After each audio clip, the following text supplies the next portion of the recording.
Сәлеметсіздер ме оқушылар? Бүгінгі сабағымызда шеңберге жүргізілген жанама және де жанаманың қасиеті деген жаңа тақырыпты қарастырамыз. Енді алдарыңызда тұрған екі суретке назар аударыңыздар. Екі сурет бойынша екеуінде де шеңбер берілген және де оларды қиып өткен түзу берілген. Енді осылардың қайсысы жанама, қайсысы қиюшы болатынын анықтауымыз қажет. Алғашқы сурет бойынша бізде шеңберді түзу бір нүктеде қиып тұр. Сондай-ақ ол шеңбердің сыртқы жағында орналасқан. Енді осыдан шеңбермен бір ғана ортақ нүктесі бар түзу шеңберге жүргізілген жанама деп аталады. Яғни мынау А түзуіміз, мына центрі О болатын шеңберге жүргізілген жанама деп аталады. Ал мұндағы үлкен А дегеніміз ол жанасу нүктесі. Енді екінші суретке қарайтын болсақ, бұл жерде де шеңбермен түзу берілген, бірақ та мына түзуіміз шеңберді екі нүктеде қиып тұр. Яғни А және Б нүктелеріне қиып тұр. Сондай-ақ жаңа мына жерде түзуіміз шеңбердің сыртында болса, енді бұл жерде шеңбердің ішкі жағында орналасып тұр.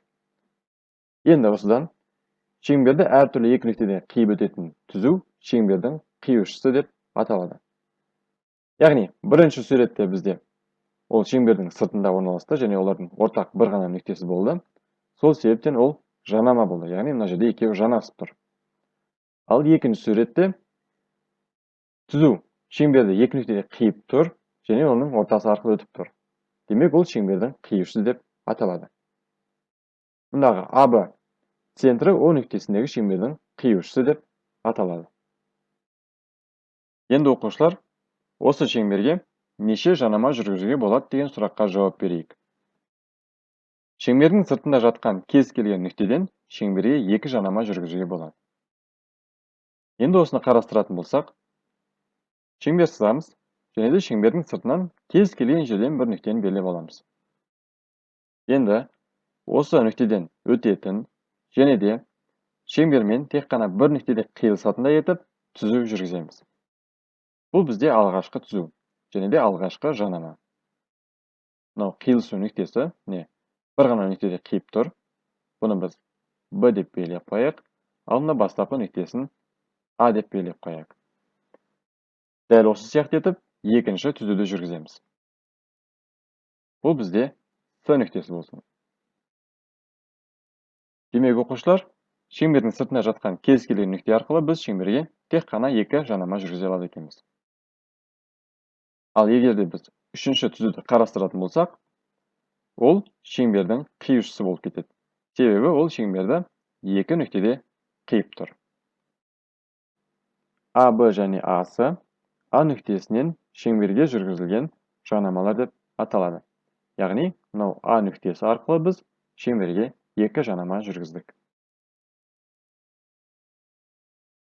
Келесі жанамалардың қасиеттерін қарастырамыз. Алғашқы қасиеті шеңбердің жанамасы жанасу нүктесіне жүргізілген радиусқа перпендикуляр. Енді бұл сіздерге түсінікті болу үшін мына айтылған қасиетін біз жеке-жеке талдаймыз. Ең алдымен бізге шеңбер туралы сөз болып тұр, сол үшін шеңбердің суретін саламыз. Және де шеңбердің жанамасы керек бізге. Жанама жүргіземіз. Енді бұл жерде қиылысу нүктесі мынау болып тұр. Осыны біз Б деп белгілеп алайық. Ал жанаманың өзін А түзуі деп белгілеп аламыз. Енді ары қарай кеттік. Жанасу нүктесіне жүргізілген радиус. Q дегенде тұра тұрыңыздар, радиус дегенге тоқтаймыз. Жанасу нүктесі осы. Енді центрінен осы нүктеге біз радиус жүргіземіз. Радиусын белгілеп алайық.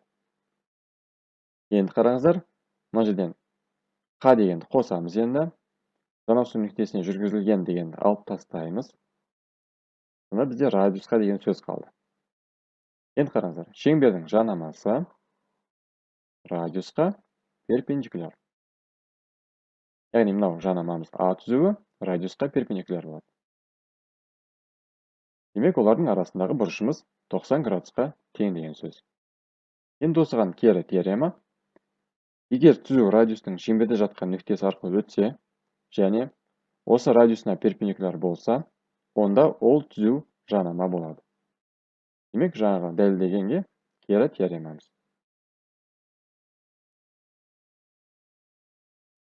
Жанамалардың екінші қасиеті бір нүктеден шеңберге жүргізілген жанамалардың кесінділері тең болады.